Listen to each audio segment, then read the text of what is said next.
What's up, folks? This is Tyler Forsberg. He's the host of The Mindful Space, and he'll be joined by our guest, Alex Tavella. That would be me. Ba-boom, boom. Ba-boom, boom.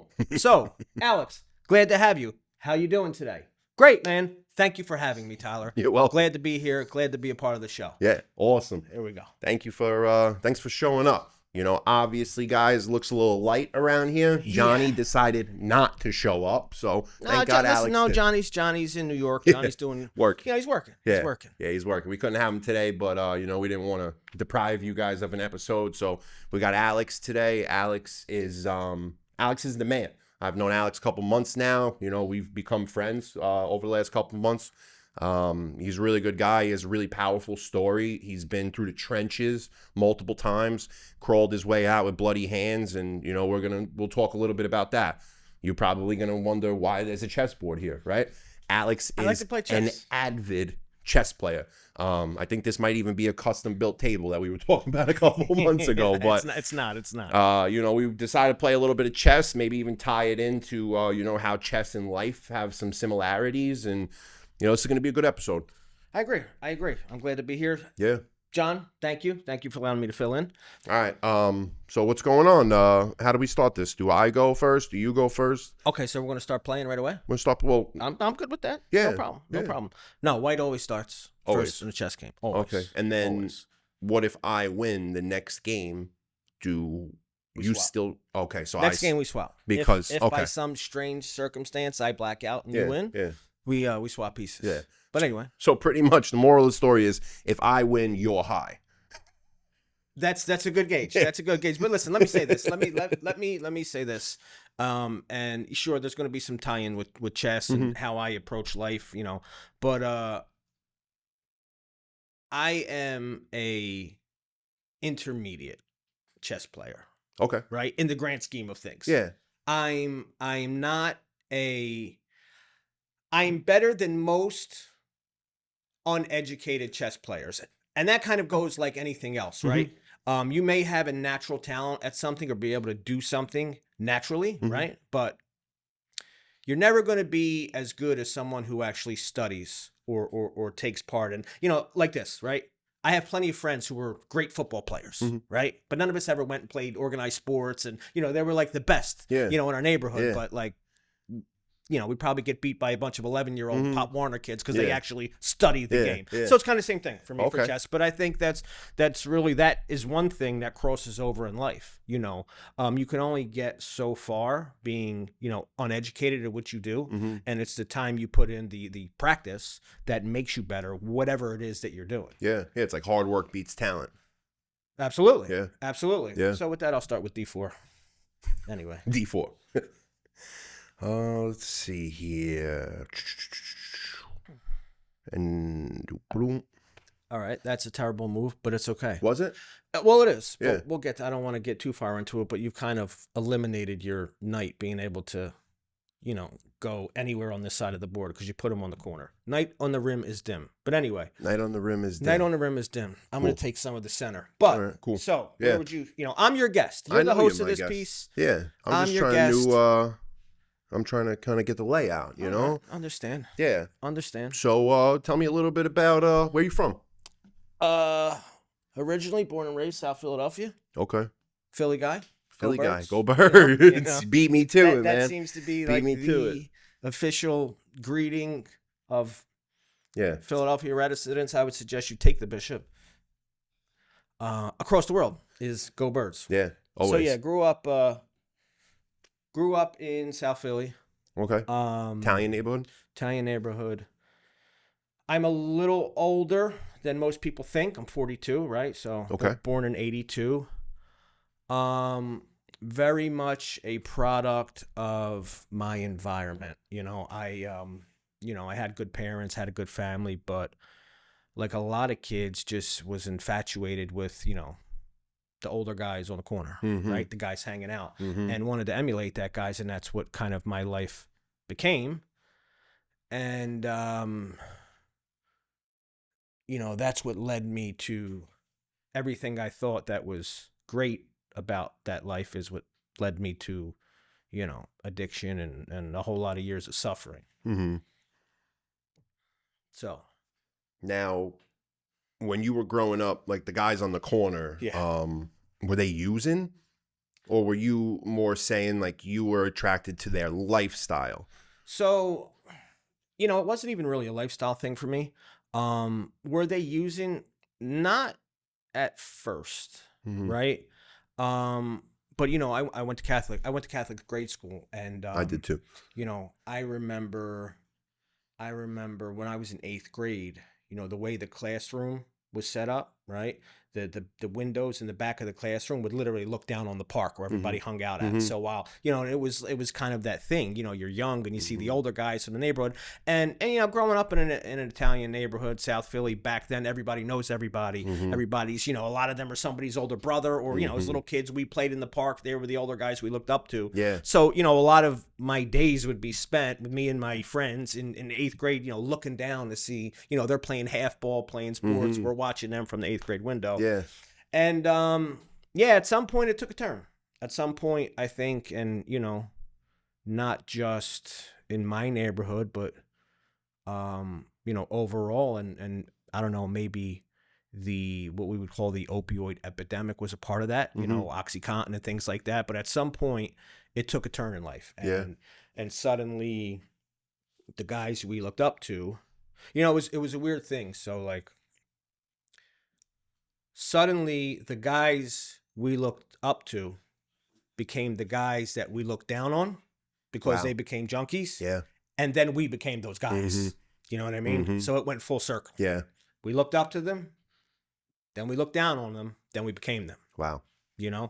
So, it was an interesting time, and everything that was innocent kind of became not so innocent. Yeah. Pretty quickly. Yeah. What was the year?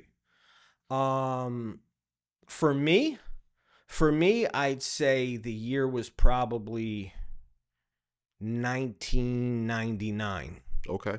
Was the year. I was 17, and first big mistake of my life. I dropped out of high school. Yeah. Right. Just didn't want to do it, and I went to Central High School in Philadelphia. It was one of the top high schools in the city academically. Okay.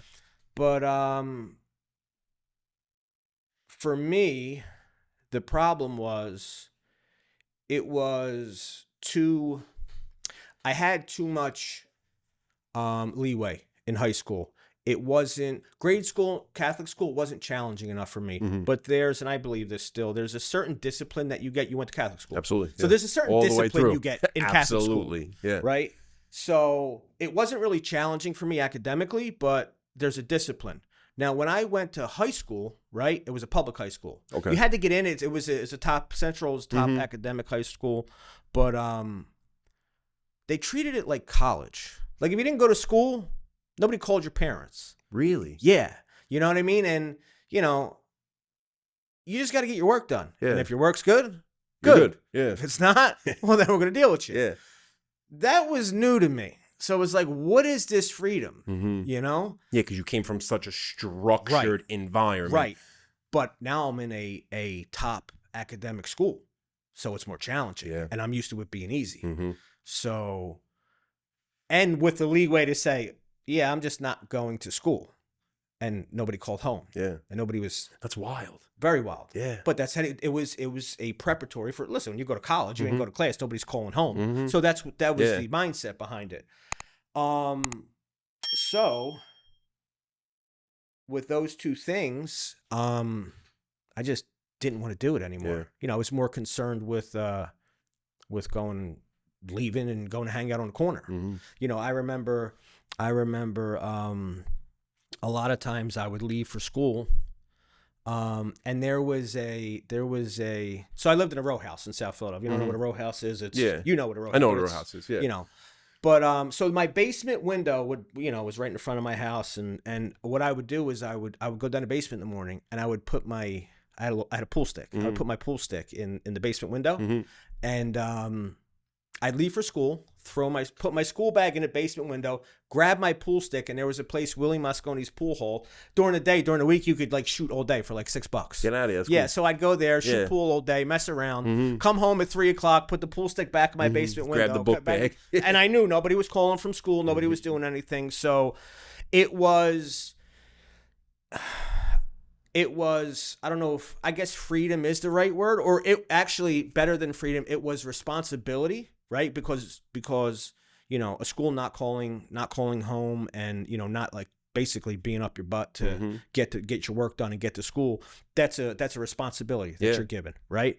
And it's one I wasn't ready for. And that with the fact that it was becoming challenging, I didn't want to do it because being outside was more important to me. It was just catastrophic for me. Yeah. So 1999 was the year, I quit school. Actually, they finally kicked me out. My grades caught up to me. I think that year I was absent literally like 80 out of 180 days, like just full, not even cut class, just full, like I'm not showing up. And they were like, okay, you were checked out. It's over. Yeah. And then I went to a neighborhood public school in Philly. You got to go to your neighborhood. And I was like, what is this place? Yeah. I'm out of here. There's Culture no way. shock. Culture. Yeah. It's the normal high school. Yeah. I'm like, no way. We're not doing this. Yeah. And I had all those plans. Oh, I'm going to do this. I'm going to go to cooking school. Don't worry about it, Mom. I got it. Yeah. It's always a trade. Yeah. And, I have two sisters. Being the only boy and the middle boy, I feel like there was kind of he's the boy. He'll figure it out. He'll be all right. He's going to be all right. You know what I'm saying? And that definitely works against me because even though my mother wanted to kill me, it was like, well, okay, cool. You're mad. Well, I already did it too late, Yeah. But that was the year that, it went downhill, between school, I want to say 1990. That was the first time I really started trying, things like heroin and really getting into not just, but even with that, I think I was 14. I ate a Tylenol with codeine before I ever smoked weed. Get out of here. Yeah, it was just, opiates were. You don't hear that a lot. No. It's usually alcohol, weed, and then you get the Xanax or the Vicodin, It's an odd thing. And, maybe we may talk about it, but, previous job, I clean, 10, 15 years clean. I ran a bar. I ran a cigar bar. Served alcohol. And we're like, how do you do it? Well, I just don't like alcohol. Yeah. I don't like alcohol. Yeah, it wasn't your thing. At all. I don't like it. I don't like the way it tastes. So that was out. Didn't really care, I wasn't big on smoking, but popping a pill's easy. Yeah. That's easy. And back then, before anybody knew anything, I mean, you're I don't know, my first drug stash was my parents' medicine closet. Same. They didn't know what they had. Yeah. But suddenly I did. So that's where it started. Yeah. Yeah, I remember, that's funny. You said, your first drug dealer was like the closet. Yeah. I remember my best friend, Brendan, rest in peace, he passed away, but he comes to me at a house party. My parents were away. He comes rushing. He's like, yo. Real quick, whose move is this? My move? Yours. Yeah. Okay, go ahead. So he comes in, he's like, yo, you know what Vicodin is? I'm like, no. Right. What do you mean? He's like, well, I do. And there's a bottle of it on your brother's dresser. Right. I'm like, all right, cool. Right. Get one. How do we do it? He's like, we sniff them. All right, cool. So here we go, crush up this big horse pill, and was sniffing Vicodin, and that was my first. But like then I come to find out that like my mom had a bunch of surgeries like back to back when I was younger, and back then they used to give you the bottle of Vicodin like this, sure, like the big one you see in the pharmacy, sure. So one day I go on my mom's shit, and here's 1,000 Vicodin because she never took them, so automatically I had an unlimited supply of Vicodin in my own house, and my mom would never think that I was going to go in there and take them. Right. She just thought, hey, we're not going to take them. I'm not going to throw them out. We're going to keep them. And 2 weeks later, 1,000 Vicodin are gone. Sure. And I was walking around my high school and telling these kids like, oh, you study? You like to study? Yeah. Take this and you'll study better. Right. Then I go to the jocks. Right. You like to work out? If you take this, it'll help you work out better. Sure. You'll and feel I actually better. got everybody addicted to Vicodin for free. Right. And then like a week goes by and these kids like, yo, you got one of those? Yeah, it's $10, Right. But that was my first introduction to like hard drugs was inside the household. And it's wild because like you said, I grew up good parents, good everything, Catholic school, my brother's sports, but we wanted that lifestyle because of the guy on the corner. Sure. We grew up very, very similar. Sure. I moved here. You did? I moved here. It's weird how, I don't know how I got started, right? But I feel like it was just a neighborhood thing, We kind of knew about it. We knew what it was. And even then, like I remember, it's funny how you have like these different tears, right, when you're getting high. Mhm. Like I remember, because I'm old enough, I remember when Oxys first came out. Mhm. And, you know, even though me and my friends were already messing around with, like, you know, Tylenol 3s and Percocet Vicodin and this, that, but it was like, you know, the older guys were like, no, you guys can't do Mhm. Oxys, right? You can't, no, this is too much. It's too much. It's yeah. too much. You guys can't do this. That was the line they drew. That was a line Mhm. they drew. Which of course, eventually we crossed that line. Course, yeah. But then the big one was then like, it was heroin. You can't do heroin. Can't do heroin, No. right? Which I always found interesting, because that was like the line where if you crossed that, then you were a junkie. Mhm. You know, like you could eat 180 milligrams of Oxycontin a day, Mhm. and that's perfectly okay. But Yeah. you do heroin, now you're a junkie. Yeah. Now you've landed in junkie land. Yep. But that's just the what I've learned, and even for myself, because I did it, and you know, that's the justification, Mhm. right? Well, I'm this, but I'm not quite There. that. Yeah. And you know, I crossed all those barriers, and really, I've always said this: it just takes the one time. Mhm. Once you get over that first fear, right? That first fear of doing a pill, Mhm. that first fear of taking some heroin, snorting some heroin, Mhm. that first fear. Once you get over that first fear, then even when you get to shooting it, right? Yeah. That first fear of shooting it. Mhm. Once you get over that first fear, Yeah. then Go. you know, like, okay, Yeah. I'm good. Yeah. I'm good. This we're is good. safe. This Yeah. is it. This is quote unquote safe. What's interesting though is, and this is one thing, you know, it works in reverse too, right? Because once you get over that first, I don't know how I'm going to stay clean, and you actually stay clean, you Mhm. realize, oh, I'm good. I can do Mhm. this. You know, so it works the same way. Yeah. Yeah, it's Um, fear in any aspect, right? Like right. once you get past that first little bit of fear, you realize it ain't that bad on the other side. It ain't that bad. Yeah. Or even if it's, I can do this. Yeah. I can make it through. Mhm. Same thing, whether Yeah. it's getting high, right? And taking that first Yeah. step, or it's getting through that struggle, that obsession of wanting to Mhm. get high. Wow. So, yeah, that is, once I got past all those fears, right? You know, what's left? Mhm. I remember, actually, it's funny. And me, you know, my friend, he's also clean, but probably my best friend. We were talking about it. I remember the first day I realized I was dope sick, right? And we actually, it was me and my friend, and we were sitting on a corner, sitting in front of a pizza shop, but it was closed, and we were sitting there, and he was like, I was like, man, I just don't feel good. I don't know what's wrong with me. Like, I'm cold, but I'm sweating, but I'm Yeah. hot, but, you know, I don't know. I feel like I got, he's like, yeah, man, me too. And then the light bulb went off, and we both were like, I think we're dope sick. And that was like, oh, I'm a junkie now. Mhm. Damn. But oh well, what are we gonna do? Yeah. Oh Let's well, go. yeah, you're right. Where's the next one? Where's the next one? Yeah. Where's the next one? Yeah. It's so funny that, like, you know, as like addicts, like we have so much like similar experiences, because I had almost identical mirror experience to that. Looking at my friend Sal going, yo, I don't feel too right. I don't feel too right either. Here, try this. Boom. You know, and you do a Right. bump, and now you feel all right, and you realize, like, You know what it is. now I'm stuck. Now I can't leave. You know, it's like Sonny in the Bronx Tale, Right. locking the door, you know? Right. Not you can't leave. Right. And So I might as well roll with it. yeah. But that's the thing too, like you said, and that's not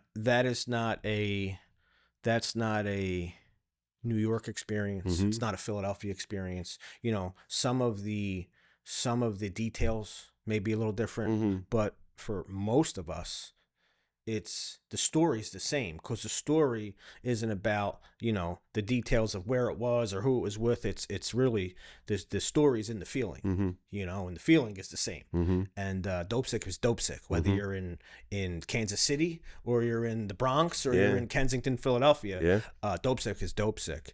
So that's important, I think, for a lot of people to understand that, you know, the story is the story. Mhm. Just because maybe the details are a little different, don't be so quick to mute somebody out because, you know, they're not Mhm. the same as, they didn't go through Mhm. what I went through. But they felt the same. Yeah. And that's what's important, Yeah. because that's what keeps us out there, is the Mhm. feeling. Yeah, a lot of the times too, like, you know, like everybody knows we work in the industry. Sure. Like a lot of the times you run into that kid, like, you don't know what I've been through. I this, and that. And like, I can't relate with you because like you just drink alcohol. But like, if you guys sit down and really open the book, you realize a lot of the stories in that book are the same. It just look a little bit different because you were a junkie and I was an alcoholic, you know? Right. We're the same person. I don't know what you've been through, but I know what hurt feels like. I know what alone feels like. I know what afraid feels like. Yep. I know so do you. I know what mad feels like. I know what desperate feels like. So maybe we're not that different. Yeah. Maybe we're a little closer than you think. Whose move is it? Is it my move or is it your move? It's your move. It's my move? Correct. Are you sure? Correct. I don't know if it's my move. Yeah, because I moved the night back. Okay. Oh, you did. I don't know. Yeah. You want to make another move? No, you can make a move. I'm just not sure if it's my move. It is yours. All right. I'm paying attention. That's fair. That's fair. I mean, we could run the tape back. We can run the tape back. We have the overhead going. So, yeah, I mean, that is kind of, I'm not much of a, you know, it's funny. I don't spend too much time in like what I did, what it was like. I think we all know those feelings, right? I think I'm just going to move up. I'm going to take more space. But I will say this. I tell this story often.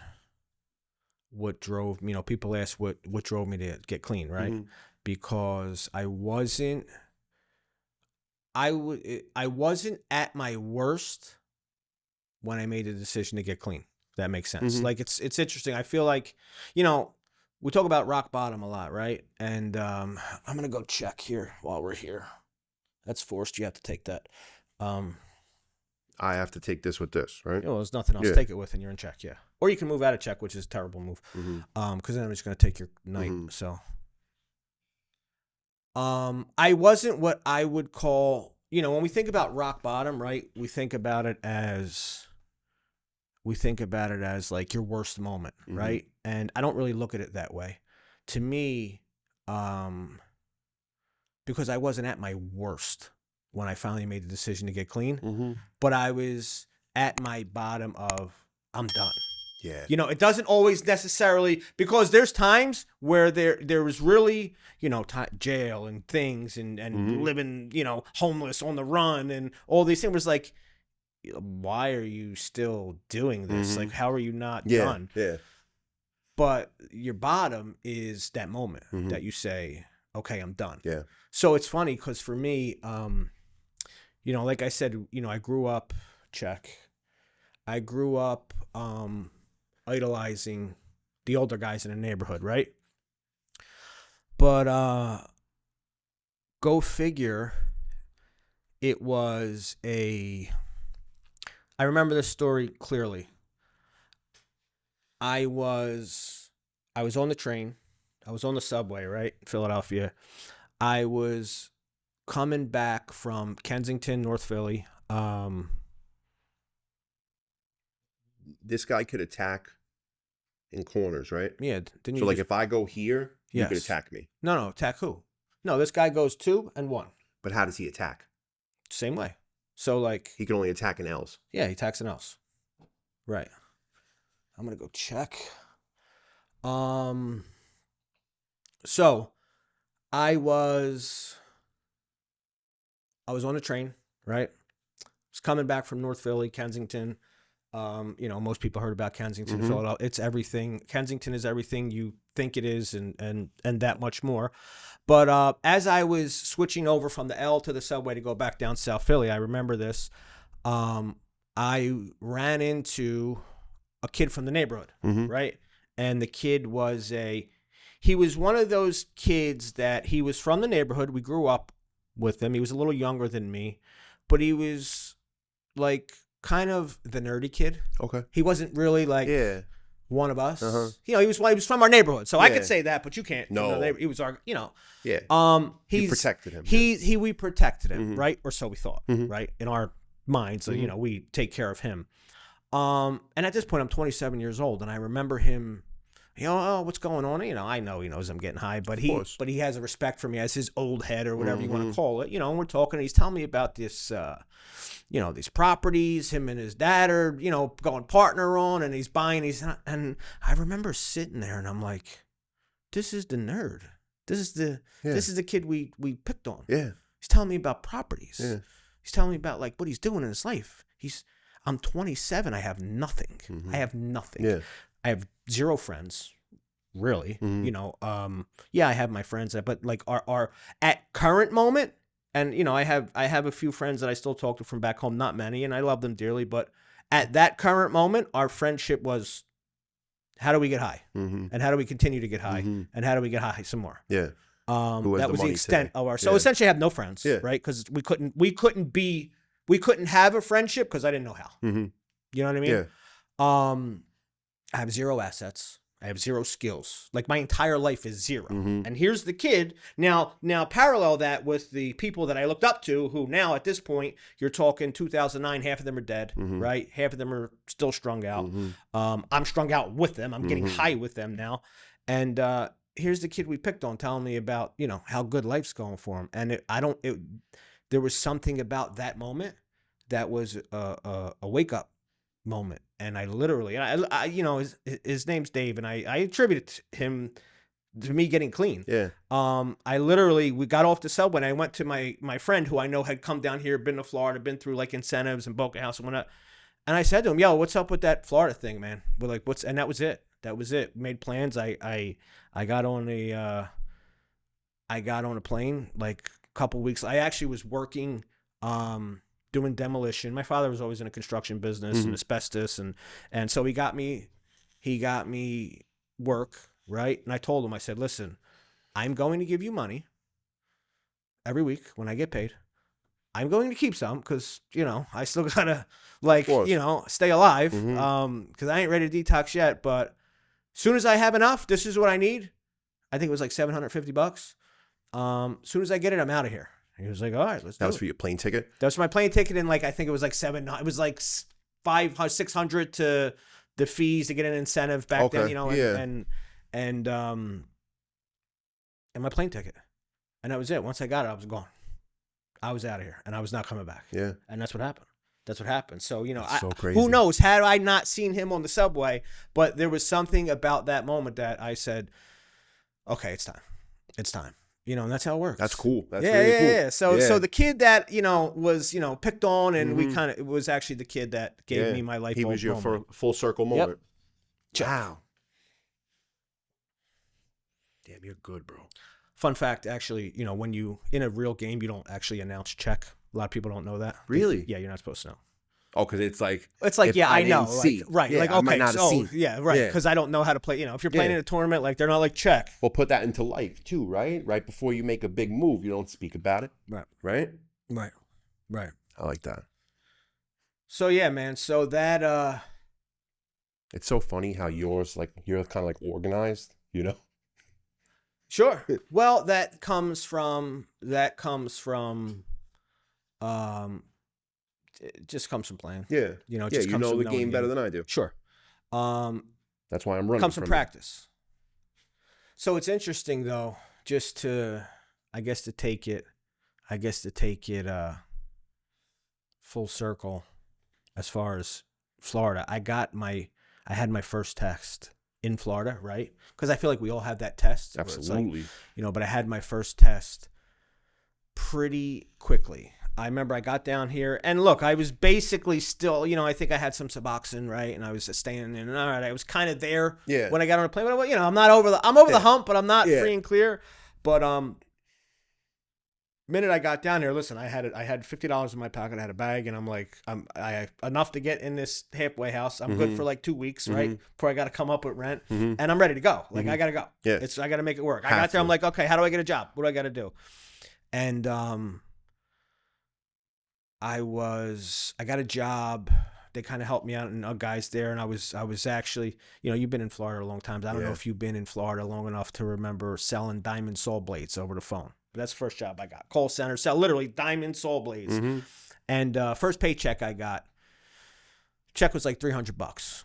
That's how much I was making, $300 a week. And now keep in That mind, was base pay, right? that was base pay. You And if you weren't made, getting, you like, get some sales, bonus yeah. and this, that. But it was $300. You're just getting started. You get Yeah. $300. That's what Yeah. you're coming out with. Yeah. Now rent's $185 a week. Mm-hmm. So what's that leaving with? $120. I got what, $115, Mm-hmm. right? So anyway, get my check. I go with a bunch of guys. We used to go to Quick Stop and Boca, cash a check. I had a bank account. Yeah, You know what a why bank would account you? is. Yeah, why would I? Right. Lucky I got a cell phone. Yeah. Because when I was getting high, cell phone, Mm-hmm. mine's is gone. And Yep. if you have one, I'm stealing yours, helping you, 100%. looking for, and that's the first thing I'm selling too. Yep. But I remember I got my first check, and we all went to the check cashing place, Swifties in Boca. Shout out to Swifties. And he was cashing, you know, a bunch of guys there, and I got 300, 500, and he cashed my check, and he gave me 500 instead of 300. Now you're talking, like I said, $300 check. I got to give 185 up for rent. That's a score. I'm like, this is incredible. Yeah. I mean, I need this. Like, I need Big air time. right now. It was like a God moment for you. Yeah. Thank you. Right. Thank you so much. Yeah. But I'm like, I sit there and I'm like, if I take this guy's 200, right? His extra 200, what is that? Like, what am I doing? That's not why I came here. You know, what, like, what is that? That I'm opening, and it's kind of like an awareness. Like, I'm opening the door. Like, if I'm willing to do that, what am I not willing to do? Yeah. So I turned around and I was like, bro, you paid me too much, man. I can't. And he's like, oh my God, thank you. And he's like, you know, because he knows we're all halfway house guys. Yeah. And who knows what they were whacking us for, 7%, 6%, whatever whatever. But he was like so thankful because listen, at the end of the day, he's not going to find out at the end of the night. He's not going to know where it came from. He's going to count his drawer and he's short 200. He's like throwing packs of Newports. I'm like, dude, I don't even smoke. Relax, it's okay. Thank you, I appreciate it. Yeah. But that was a moment. That was a moment for me because it was like, are you going to do it or are you going to like go back to being what you do, which is like rob, steal, scheme, and beat people. How long were you in Florida when that happened? Like 6 days, bro. That's 8 or insane. 12 days, whatever it was. That's Whatever, insane. like, literally, I got a job first week I got here. Yeah. First couple of days, I got started, got my first check, and So you committed to that change, like in Philly, like when you're telling your pops, like, yo, put this money to the side. Like, I was telling my friends, listen to me. I'm never coming back. Yeah. I'm out. See you later. yeah, and you stood to that. And I mean, to be in Florida for 6 days, bro, like when I first moved down here, I was walking down the street, watched a guy drop his wallet, waited for him to get in his car and picked his wallet up because I had no money. I was still living dirty, you know, because I didn't make that full commitment. And I'm still clean today, you know what I'm saying? Like I've still been on the same journey, but in early recovery, I still live dirty because I felt like I had to survive. Right. So for you to make that conscious decision that early on makes sense that you have 15 years, you know? Sure, but make no mistake, right? Because I don't want to act like I'm Mother Teresa here. Of course, yeah. By Thursday of the next week, I Yeah. was like, I'm an idiot. Why didn't I Pissed. keep that guy's Yeah. 200? I have $12 in my pocket. I don't, Eating ramen. I'm eating ramen. What was I thinking? Mhm. So, you know, I'm still human, Yeah, right? And there's still absolutely. that reality of it. I'm gonna go here. This is a nice fork. I'm just gonna point you. You got queen in danger, you got a rook in danger, and you got a bishop. Bishop's protected, but queen and rook. So obviously you want to keep your queen and move your queen and lose your rook. Anyway, yeah. So man, so that was a start. That's how I got started. That was my journey into addiction. That was my journey into recovery. You know, or where it started anyway. And you were a one-hit wonder, right? I mean, I had a couple like court-ordered rehab, you know, Yeah. do 30, but yeah, I was as far as like really getting in the rooms and you know getting clean. Yeah, I was a one-hit wonder. I was you know, look, I was 27, which is not old, but yeah. When I got here, at that spot. I was like, oh, like I'm old here. You know what I mean? A lot of guys that come as kids in their 20s, 19, 18, 20, 19, yeah. 20. So yeah, I was older. I was a little more beat up. You know, like I said, let me get this rook. Yep. Thank you. Yeah, so I was just done. I was just ready to be done. You just moved, right? You took my Yeah, I took your rook. you took my rook, yeah. Yeah, so that's my how I got here story. And then you were selling diamond saw blades. When was like your first introduction like into working in treatment? God. Was it a while? Because like some No. people like get in right away, like me. You know, it's 6 months sober. So Sure. I was a tech at the Hope Center. Sure. No, I think I had close to a year. Mm-hmm. Well, back then too. Remember the The rule. You gotta have a year. That was the rule. Yeah. I got a job at a place called Treatment Solutions Network, which was actually, it was a call center. Okay. It was a call center / like treatment network. Okay. Check. Actually, it was bought by American Addiction Centers.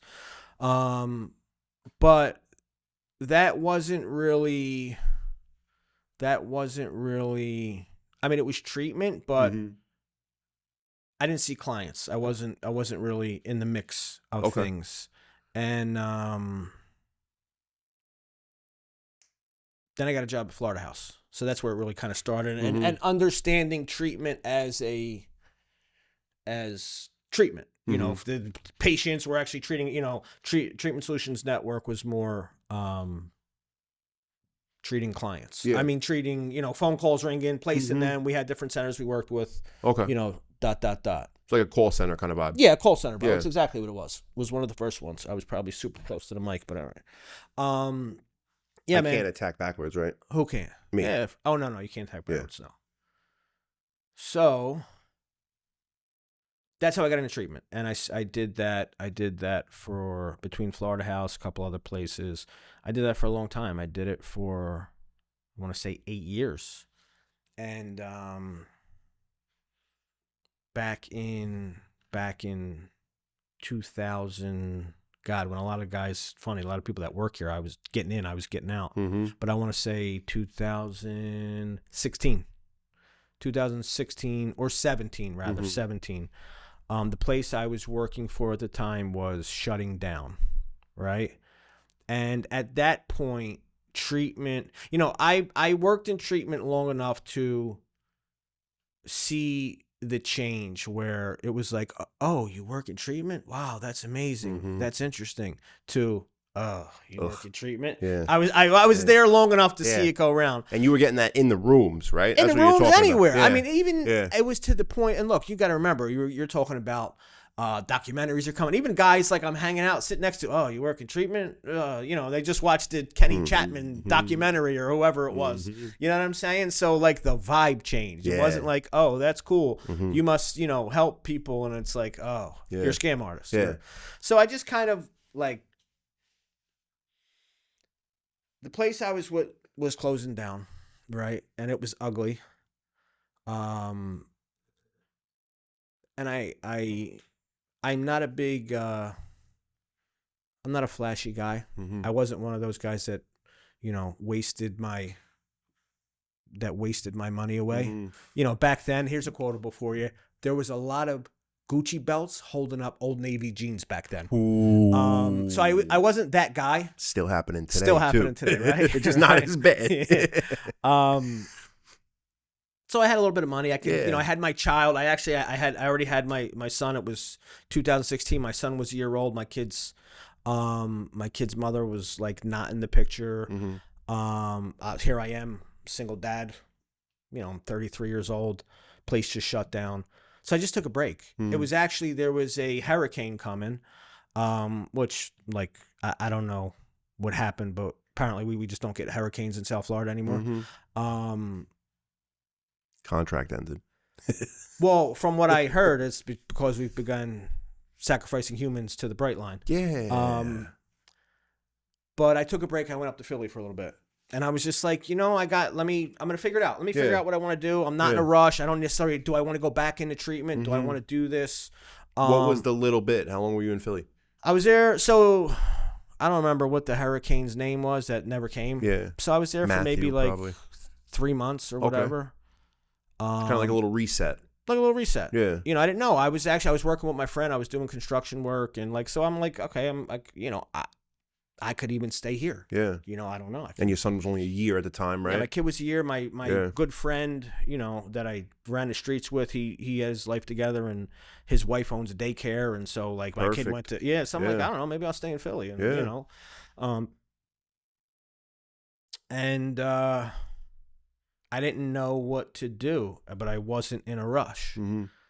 I took my time, which is, and my friend Abe, who owns Smoke Inn, and Mhm. we had become friends just as a customer hanging in the shop. Yeah. And, he knew what was going on as far as work. It's your move, right? I'm pretty sure, yeah. I'm positive. If it's not, you need another move. So he said to me, he's, hey, what's going on? And he and he was like, look, I can't offer you what you were making. We would talk. I would go to him for advice. He's like, I know that.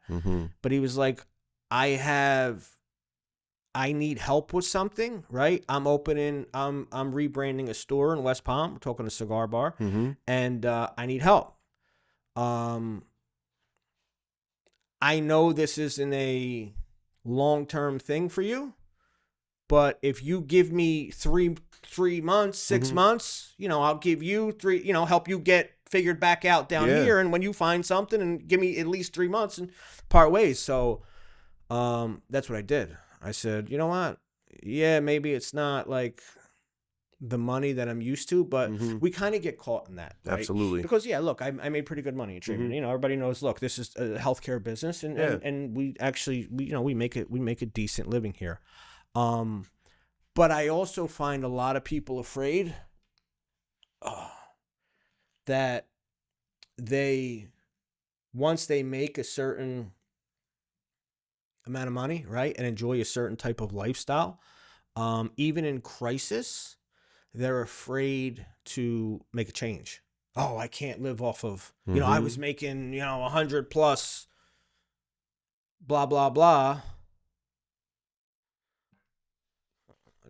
I didn't really see that, but it doesn't matter much. Let me get that queen. I was making this, ... I can't go back to making whatever. I can't survive off whatever. But, I think a lot of times people don't realize like how much fat you have in there, right? Do you just, because if you need to make a life change, right? Or if sometimes not need to make, life happens, right? Yeah. Life happens. And sometimes you're running out of pieces, huh? Yeah, I'm running out of pieces. And sometimes we get so caught up in what I used to make or what I think, the way I think I can live. We don't realize that sometimes if I prioritize, maybe I don't need as much to live as I think I do. Check. So I did that. I said, okay, well, what do I need to survive? What do I need to do? And I made it happen. And it worked out. Yeah. When you put the work in, even under tough circumstances, things tend to work out. So. All right. Should you just? What is that? Right? Should you just resign? Right? Don't you just give me a you little can, really, knock? it's actually, this is, if you want to resign, it's a handshake. You don't actually have to. That's very like Queen's Gambit movie dramatic. You don't actually knock. Yo, so I was playing some guy in a coffee shop, bro. He was sitting there in front of a chessboard. I'm like, you play? Like after I went there to take a meeting, and the person stood me up. So I asked the guy, I'm like, do you play chess? He's like, no. I was like, you want to play real quick, whatever? Yeah. And I flicked the thing, bro, because he was beating me, and I thought I was showing him dominance. By flicking the thing you're over? beating me, but I'm going to show you how much I know about this game that you don't know about. And I flicked it like that. Yeah. Just like that, bro. Yeah. Yeah, that's actually not a thing. And he asked me what it meant. That's actually not a thing. No problem. I don't know where I'm going with this. That's all right. Yeah, I mean, you're about toast. You can resign. It wouldn't hurt you. But I'm not a quitter. It's interesting. That's mine. Yeah. That's mine. Obviously, I'm a big chess guy. I learned how to play the game early. That's mine too. I know. It's just bothering me. It's looking at me. Are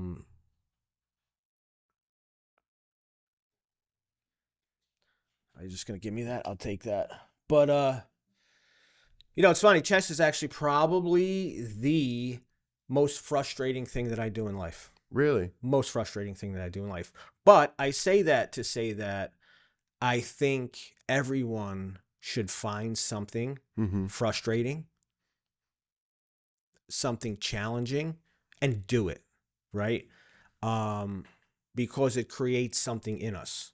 It creates... We just giving stuff away? Appreciate that. It's like anything else, right? It's a pattern recognition. And that's what chess is, right? A lot of people, when we talk about chess, they talk about like, well, how many moves ahead can you think? And that's relative. That's relative. It depends on the position and where you're at. But that's not actually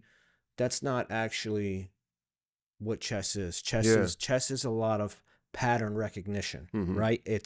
I've seen something like this before, right? Because I do it over and over again, so I know how to handle this scenario. You know, so right now, right? That's why people take like notes of their Sure, games. that's why people go back and you know, when I play, I study my game. So like right now, I know that, and this is very crude and simple, but I'm gonna just push you down the board. I'm gonna get a nice quick ladder mate, checkmate. It's over. Yeah. But because I've done it before, so it's the same thing. It's the same thing in life, right? And that's why I say people should do things that are hard because it creates recognition, creates pattern, you know, kind of like we said, right? Once I realize I can get over that first obsession of getting high, right? I know that when it comes up again, I can recognize it. Number one, this is what I'm going through, and I can push my way through. Yeah. So it's the same thing in any aspect of life, right? I have to do something, right? I don't want to do it. It's uncomfortable, but knowing that I do uncomfortable things allows me to know that I can get through it if I just do it. Absolutely. Can't go around it, can't go under it. Oh, I got to go through it. And when I do that, right, because I've recognized by previous behavior that I'm able to do it, doesn't necessarily makes it easier, but it tells me that I can get through this. Or I can, it's not always crisis, right? A lot of times it's just as addicts, we think, you know, it's always when I'm in crisis or that.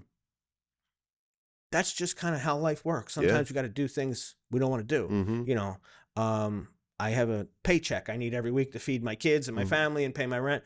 And, you know, I have to do certain things. And sometimes I'm like, man, I just don't feel like it. But this is what I need to do. So I push through it, even when it's frustrating or even when it's hard or challenging. And I think that going back and finding something, I think challenge is just good for human beings. Absolutely. Right? Yeah. And I think, like I said, everyone should find some type of challenge in their life to do, whether they enjoy it or don't enjoy it. If it's something you can find that's enjoyable, like, I don't know, it's kind of an oxymoron, but like, yes, chess is enjoyable for me. It's also the most frustrating, aggravating, and defeating thing that I do. Yeah, in your life. In my life. That's funny. Work, kids, playing chess, you know, losing a game, knowing you were ahead, knowing that, especially when you go back and say, oh, you know, all I had to do was make this different. And how much life is that? All I had to do was make this different decision, and everything would have been different. Everything would have been different. I would have won. I would have won. Yeah. I would have won. Yeah, I like to do hard things. Like, you know, I got to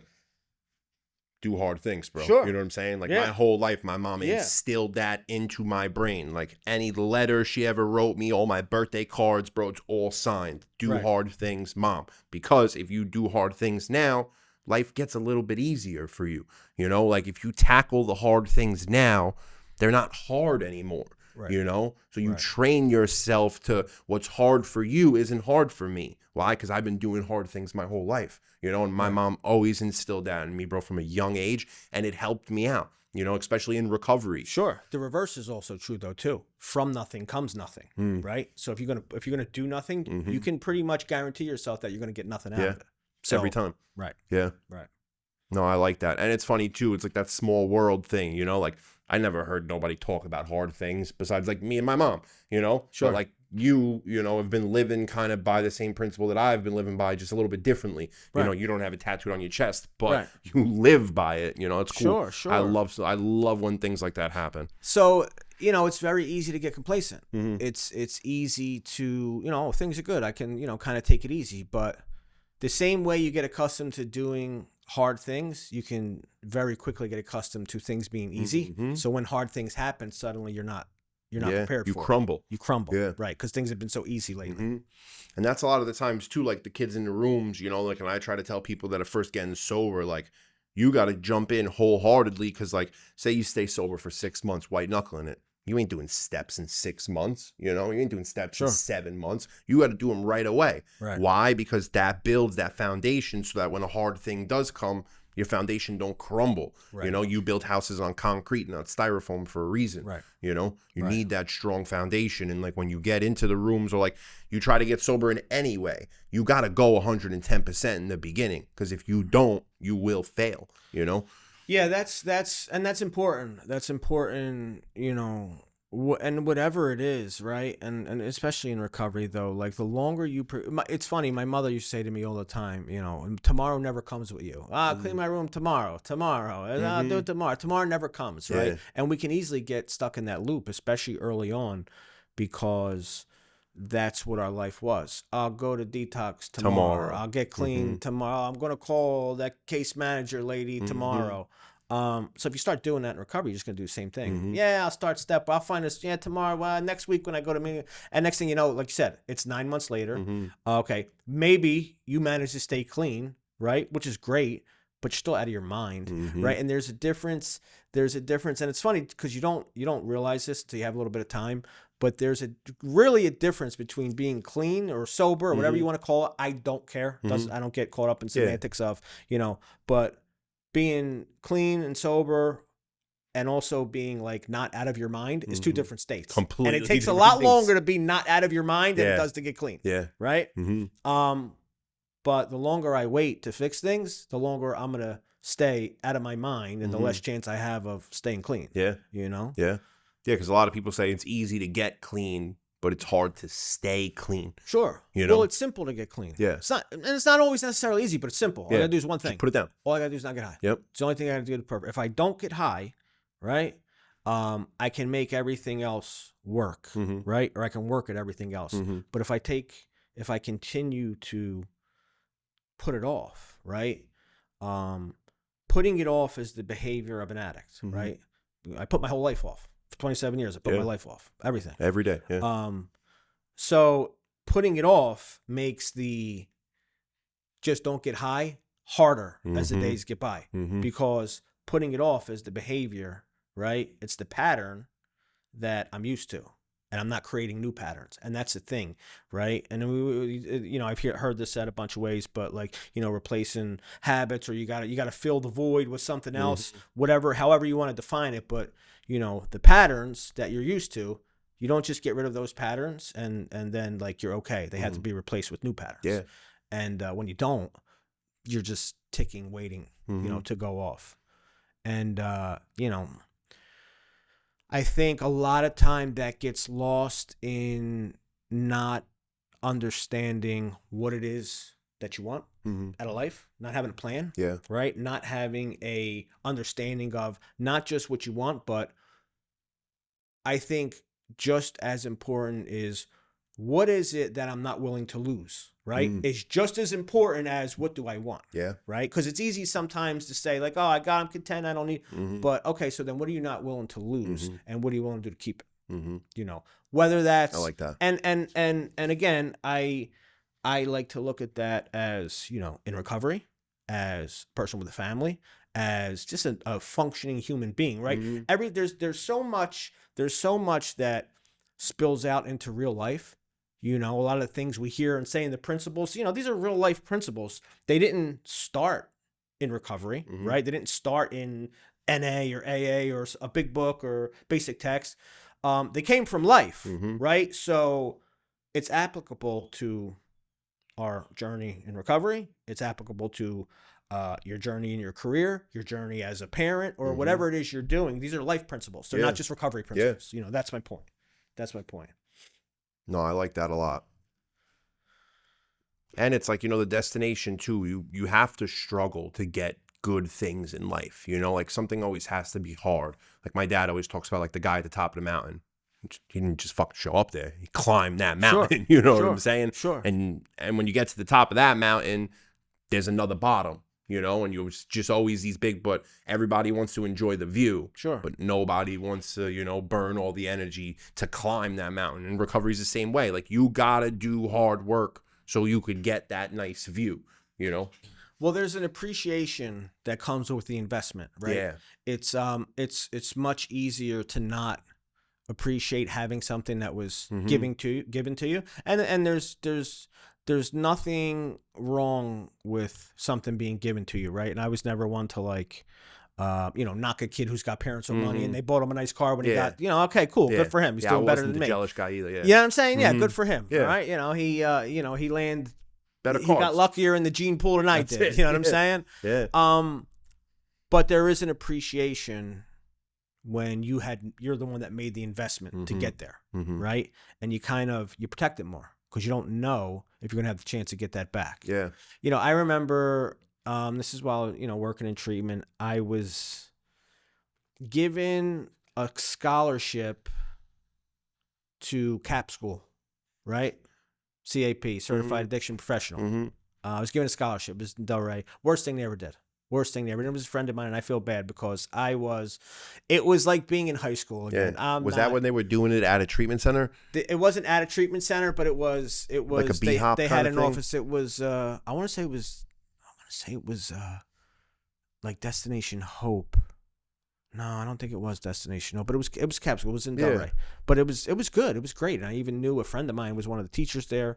And it was a couple hours a night, but it was the worst because I didn't pay for it. It's very I am very either whether it comes to working out or whatever it is. If I financially invested into it, I'm not wasting my money. No. Right?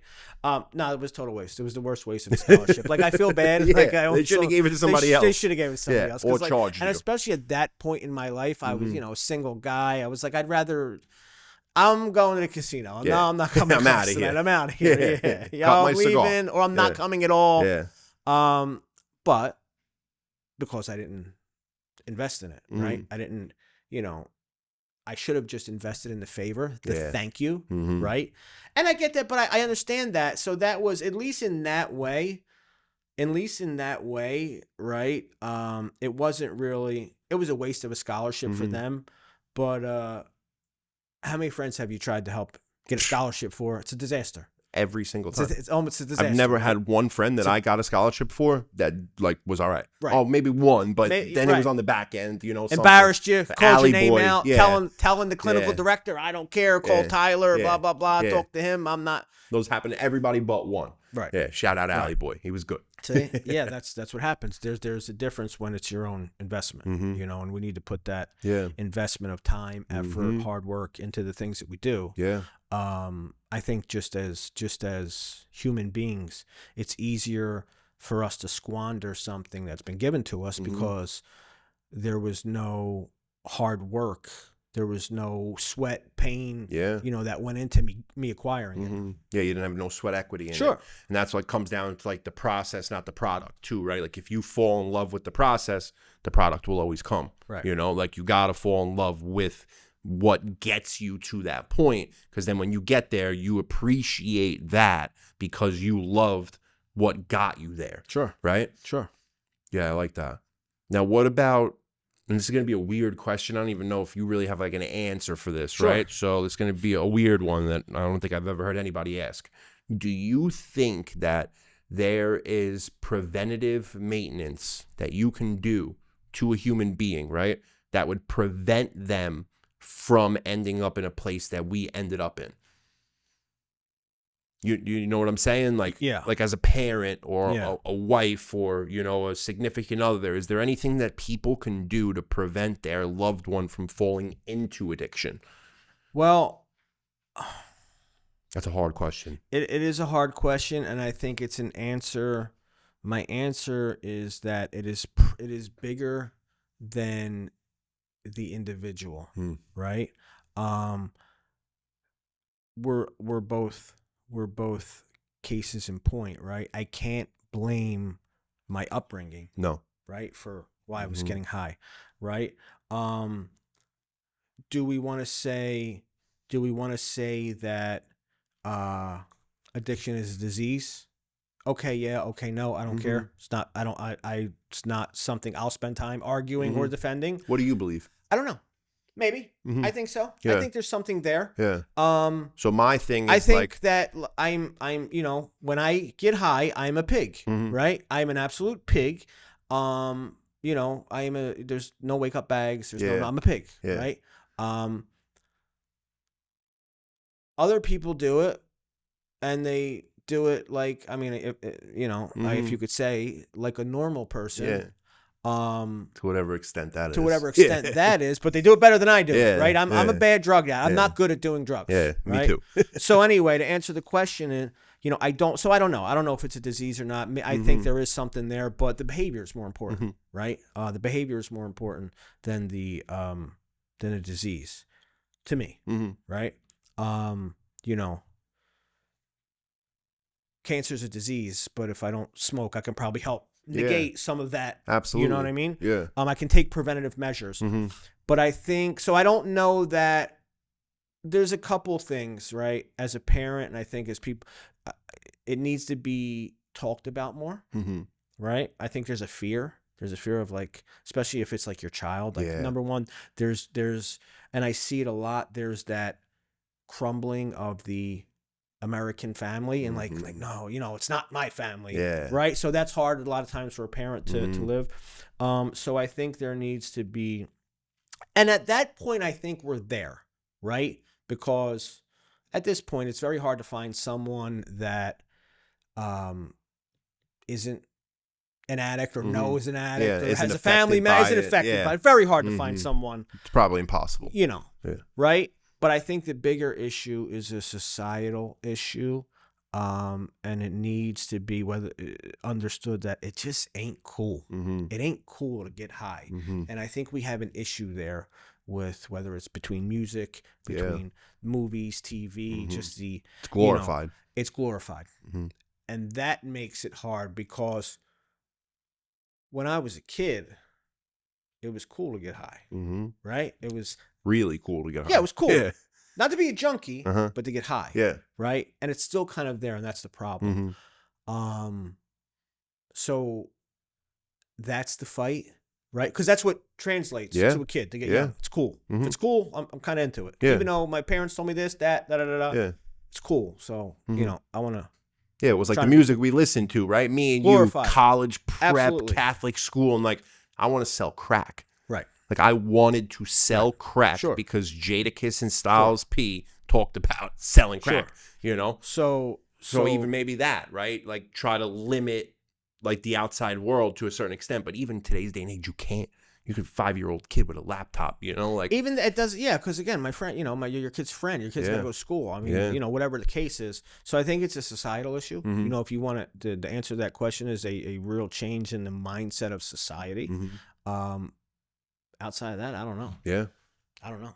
I don't know how you change it. Yeah, because it's such a like an individualized thing, and it doesn't matter. It don't make sense that me and you got high the way we did. Sure, because it doesn't matter. Yeah, came from nothing, had nothing. Parents were drug addicts. Bounced around, was homeless, was abused, had trauma. Right?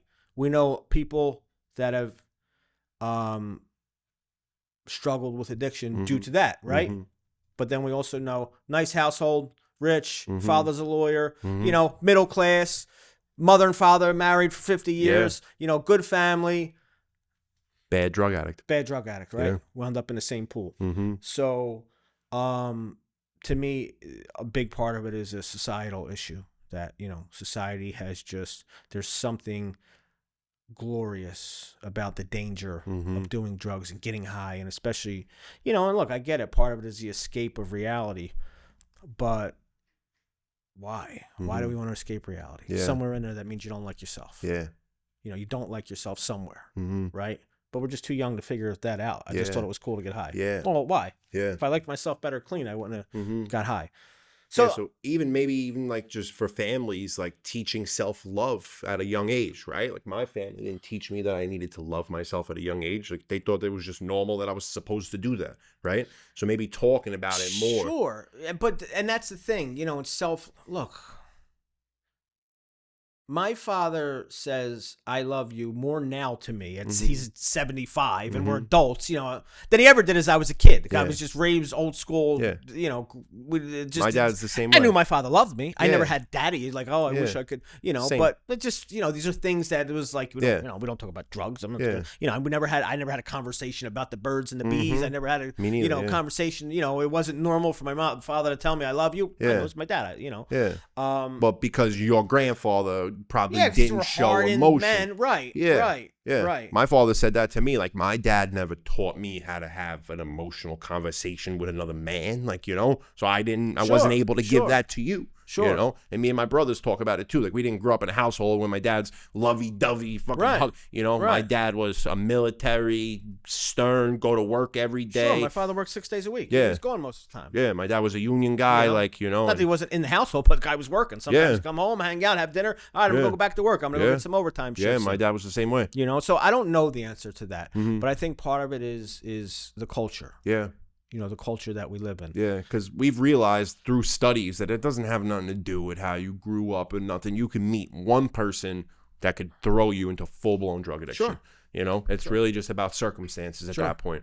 So the better answer to that question would be, or the better question, I guess, to ask would be how to catch it quickly, right? Like, how could you catch it quicker, or how could you be more aware inside your own household knowing that these epidemics are going on? Right? That would be the better question. Right. Rhetorically speaking. Sure. I don't know. I don't know the answer, right? Because when's the first time you got caught getting high? Even a little high. Young. How long after that 12 did it take you to get clean? Long time. Right? So I don't know. The prevention part of this is tough, and that's just a reality of life. Yeah, it might be non-existent. Right. Yeah. I don't think, the want of escape through drugs started like in the 70s with hippies. Yeah. This has been going on forever. right? Yeah. So how do we combat that? Don't know if you can. Right? I wish I could give an answer and say, this is the way for prevention. But maybe this is just a part of the human condition, right? The escape, the want of escape. It's gone too far, obviously. Way too far. Right? Yeah. But I think, like you said, maybe the best that we can do is catch it early, and try our best as, parents or loved ones to make that help available before it's too late, right? And that's the thing, especially now. In 20 years, maybe at this point in 10 years, right? You're not going to have the dopers that have been getting high for 30 years in your neighborhood, right? I think, we knew the old head dopers that got high, been getting high for 30 years when I was a teenager, right? Yeah. We ain't making it that long anymore. There's no such thing as guy been getting high for 30 years, right? He's got 2 kids. He's been, we don't make it that long, right? These kids die now. Yeah. One time. Yeah, it's not even safe to experiment. Right. It's not even safe to experiment on things that you think are something else, right? So that's scary. So it's a little different. Really scary. The old doper that was getting high for 30 years, the old heroin addict, at least he had a chance, right? If he ever found the way to... Yeah, that light bulb clicked on, yeah. He had a chance. The window of opportunity is getting smaller because whatever the case, they're not going to get there. They're going to die. You're going to die. You don't have 10 years. The window's closing. Yeah. You don't have 10 years. You might go out tomorrow and not be strung out, right? Not be a junkie. And maybe you think you're going to buy some weed or something, right? I mean, it's crazy. And you don't know what's in it and you're gone. Yeah. So there's a little more urgency to it, but I don't know the answer. Yeah, that's a tough question. And I'd love to find the person that has the answers to that, but in my amateur, uneducated mind, I don't know. Yeah. I don't know. Yeah, no, it was a hard question. I knew that when I asked it too. Yeah, it's impossible to answer that kind of question. Yeah, it's hard to right? answer. Look, again, this has been going on a lot longer than us. Yeah. Just the stakes are much higher than they used to be. Yeah. No, this fentanyl shit it's something else, man. I mean, my friends have died. Like, your friends have died. Sure. Colleagues, man. I mean, I've worked in treatment with people that are dead from fentanyl overdoses because they thought that they could do it just one more time. There's no more one more time. There's no more, like, relapse and get yourself back. Like, these kids are shooting drugs that they don't get a euphoric effect from. They just die. Right. Like, right. Load, shoot, die. Yeah, and you're gone. There's no high there. Right. It's not getting high anymore, Suicide at this point, And me and you were so fortunate to get out of it before the fentanyl epidemic came. Because I would probably be dead. I would probably be clean. I really think that. I've said that with my friends. I was never like I want to die drug addict. Yeah, no, I didn't want to die. I just couldn't figure out how to get out of it. Yeah. So if not dead, I'd probably be clean at this point because the drug that I did, it basically doesn't exist anymore. Yeah, it doesn't. Not that I know of. as it was. Yeah. Right. So I was not a roll the dice kind. Like I'm not looking to roll the dice. Yeah. I was the opposite. Like you always hear that. This one overdose. Let's go get that stuff. No, that's not me. Yeah. I'm trying to stay the alive. opposite way. I just don't know how to get out of this. I have a grand plan, right, that I'm never going to execute because I don't know the steps to do that to get out of it, right? But I'm not looking to fall out and die. Yeah. I'm gonna get clean tomorrow. Tomorrow. Yeah. Yeah, I was just always the same way. I didn't have a death wish. No, like a lot of people talk about, like they would nod out and wake up and be like, "Shit, I woke up." Right. Like, I didn't have that feeling. Like I was the guy that was like, "All right, I'm gonna do half of this next bag because the full bag might be a little too much." Right. So and I was always living in like fear. Right. Yeah, I think I would have too. I'd have been dead by accident, or I got clean. Bag. Yeah, from that one bag. I'm not a death wish. But it's crazy, addict. like you said, the weed thing. I spoke to a kid that went to detox. He was eating weed gummies that he bought from a bodega in the village in Lower Manhattan. And one day he goes to get them and they don't have them no more. So he gets a different brand. And all of a sudden he got the flu. He's sick for like 3-4 days trying to figure out what's going on. He goes to the hospital. They're like, "You're on opiate withdrawal." Right. I've never did opiate in my life. Right. What have you been taking? Sure. These weed gummies that have fentanyl in them. Like, like they have to be trying to kill us at this point. Maybe they want to get rid of all the drug addicts. Right? Maybe they want the world order or whoever writes the book, Right. Maybe they don't want drug addicts no more. Right. So they're trying to kill us all. I don't know what it is. It's funny. It's not a good just business like I said, model. I never had a death wish, right? I didn't want to die. I don't know if this was me. I was kind of a strange drug addict, but I remember in Philadelphia, I would get high, right? I would do what I had to do. I was out, do what I had to do, make some money, get high. And then I used to walk to Center City in Philadelphia. Center City's like downtown area. Like the nice area, right? Yeah, it's downtown. It's where City Hall is and it's that. And there was a Barnes & Noble, right, in middle of Center City, Broad Street. And this is what a weird drug addict I was. I would go in Barnes & Noble and I would steal like a philosophy book, a history book, like you know what I mean? Like I'd be reading like Plato. Yeah. I would go steal this high, and I would go right down the street. It was a park called Rittenhouse Square, and that's like smack in a big beautiful park. Imagine downtown area, people walking through, and I would sit there and like read like Plato, Socrates on heroin, homeless, hell yeah, stolen book that I just stole from Barnes & Noble, and but I remember I would look at people like that you tell like we're leaving work or coming from work, and I would look at them and I would like fantasize their life. Like I wonder where they're going or I wonder what, when he leaves, he go home, open, his families, he have kids. Like, so there was, and I would do that. And I would almost spend my day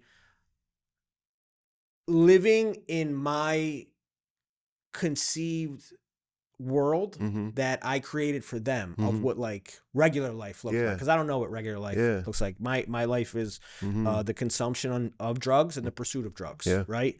And reading some Plato in a Mhm. park, high in between Educate with a myself a little stolen bit. book, yeah. But that's what I would do, and somebody, and then I'd kind of, and this person, and so but what that was a longing for something Mhm. better than the life that I had. Mm-hmm. So I said to say, yeah, that was never a death wish for me. I always wanted more, but I was unwilling to do the hard things to get more. Yeah. And I stayed stuck until the nerdy kid on the subway changed Mhm. my life Yeah. that day. That's funny how those things happen. Yeah. Have you seen that kid since in person? Like face to face? Yeah, I've seen him, Strong and I tell handshake? my friends. I Yeah. tell my friends. Yeah. I tell them like, yo, Yeah, they Dave know got who me saved clean. you. Yeah, listen, I'm telling you, and they all laugh. I'm like, I don't care what anybody. That's my story. That's it. It was because that's how the moments happen. Sometimes, it's not always. And for some people, it is. Some people, it's look, I overdosed. I died. I was like dead, and I'm not going back to that. To me, like I said, I wasn't at my worst, but I was. That was the moment. Yeah. I was just done. Yeah, you were ready. I was just done. Yeah. I was done I was complete zero in life, and I just don't want to be zero. Yeah, you knew you had better. Sure. You knew there was better out there for you. There was better out there. Yeah, because you watched those people in the park. Absolutely. Yeah. Absolutely. There That's was normal, and the longing for normal Mm-hmm. was finally enough to say, all right, Yeah, you were let's looking do it. for it. What do I Yeah. got to do? I like All I got that. to do is go to Florida, not Yeah. stay clean. I mean, stay clean, not get high. Not get high. Okay. Yeah. That sounds a little easier than staying clean in Philly. Yeah. I could try that. I don't know I don't know Florida. I don't know nothing. Yeah, I'll try that. I'll do that. Okay, Yeah. I'm in Florida. I didn't get enough. I wouldn't even know. I get here. I'm sure I can. I'll find drugs anywhere, but it's a little harder around here. I don't have a car. I don't It's a lot of effort. Yeah. And I'm like half dope sick. I don't have enough effort to want to. Yeah, it was easier So maybe to I'll get just stay clean. clean. Yeah. Yeah, maybe I'll just stay Yeah. clean right now. It's Yeah. it's a little bit easier at the moment, right? Yeah, it's funny how things like that happen. And it comes back to like the individualized like approach to this. You know, nothing looks the same for anybody other than like we talked about the feeling, right? Of I know what sad feels like. I know what broken feels like. Right. That's the only common denominators Absolutely. between anybody who are addicted Absolutely. to anything, whether it's sugar, food, it's all the same stuff. The language is the same. Yeah. Right. Hurt is hurt. Yeah. Right. No matter how you got hurt, alone is alone. That feeling, and that's what, sitting on that bench in Rittenhouse Square. That's what it was. I'm alone. Yeah. I'm alone, and part of my looking at another person's life, right? It always included other people. They went home to somebody. They weren't. They were never in my fantasy of what that normal life looked like. It always included Other people. Yeah. Right. Because you were so alone. And even with friends, right? Even with friends, I was alone. Yeah. Because we, what we shared at the time was the common goal to get high, which was really just a common goal not to be dope sick. It wasn't even the common goal to get high and you enjoy weren't getting high. something. Yeah. Right. But the feelings are universal, whether it's happy, whether it's sad, whether it's joy. I got 2 kids, right? When a guy has a kid, I know what that feeling of joy is like, right? I get excited when guys have their first kids, right? That's exciting. I love being a parent. I love, I get excited for that because I know what they're going through, right? I've been there. I always tell guys like, there are people ask advice. My advice is always the same thing. It's stupid, but I tell them enjoy the hospital, because I remember you're in the hospital. You just had this kid, right? Now there's nurses all around. Suddenly you get home and you're like, we got to keep this thing alive by ourselves. There's no nurse here. We got no help. We got no help. Yeah. Mom, but there's like, where's the nurse? Yeah. What do we do? So I'm like, enjoy the hospital because it's going to, but I know that feeling. So for me, that's it. Negative or positive, the feelings, right? The hard part is knowing when to put your logic, right, above your feelings, because our feelings could also lead us astray, right? And even too happy, right, or too joyous, because those are also the times where we can lose sight of the hard work that we need, because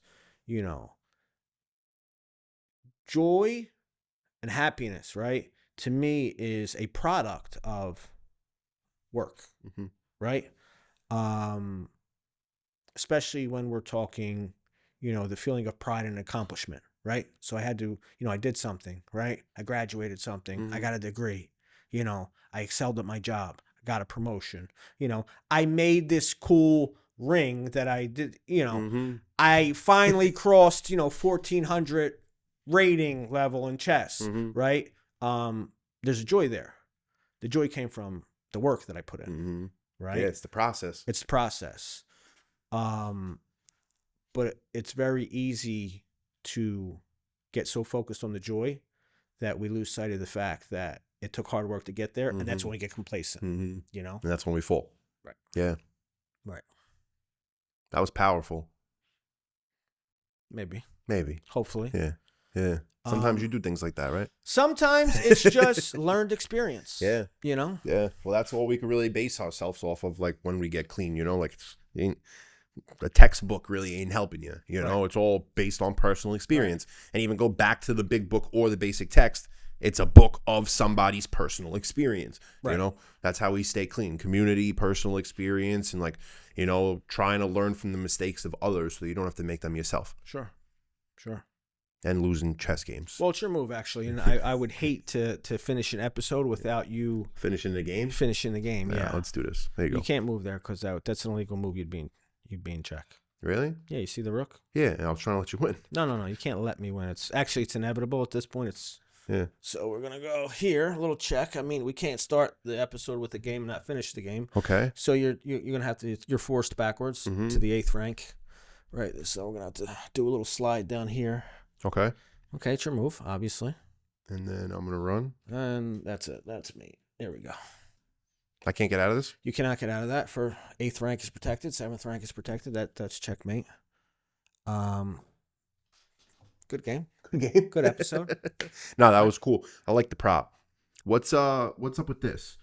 That's just the logo of the company that makes the board. This is actually a nice board. This is a really nice board. It's 2 pieces, but it's like it's magnet in there. Oh, so, yeah, it's nice. It sticks. It's hidden. Yes, so it doesn't have like that. You ever see the ones that fold? Click. Yeah, it just kind of clicks. It's just mouse pad. It's not mouse pad, magnets in there. Yeah, no, that's beautiful, bro.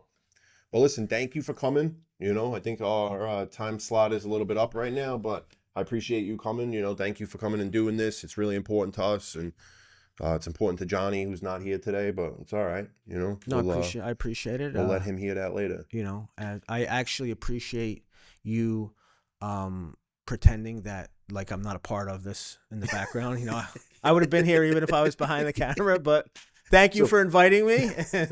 Listen, fun fact, Alex is the producer of this podcast. So I guess we'll put that Not just a guest, I'm also a producer. He told me the other day, reminded me, he goes, people need to remember that I'm also part of this. In fairness, you gave the prop guy, the set guy, you had the costume designer, you had all kinds of credits, and I got no play in a post. But that being said, no, this has been a cool thing that we're doing. Yeah. Right? It's kind of new. We've kind of taken this on. Me behind the scenes, you and Johnny stepping up and really wanting to get in here. And look, it's not easy, man. No. I get it. It's not easy to just come here and do a show. There's not a lot of direction, right? Which is cool because I want it to be real.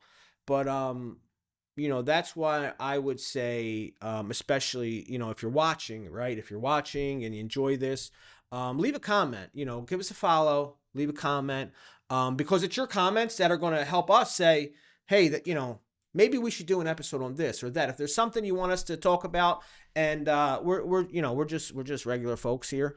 I would love to kind of chime in once in a while. It's not this is your show. I'm just helping producing it, but you have the helm here. I would love to fill in and if there's ever a need. Yeah, it's fun. I like it. Yeah. I enjoyed this a lot. We're looking for participation from the people watching this.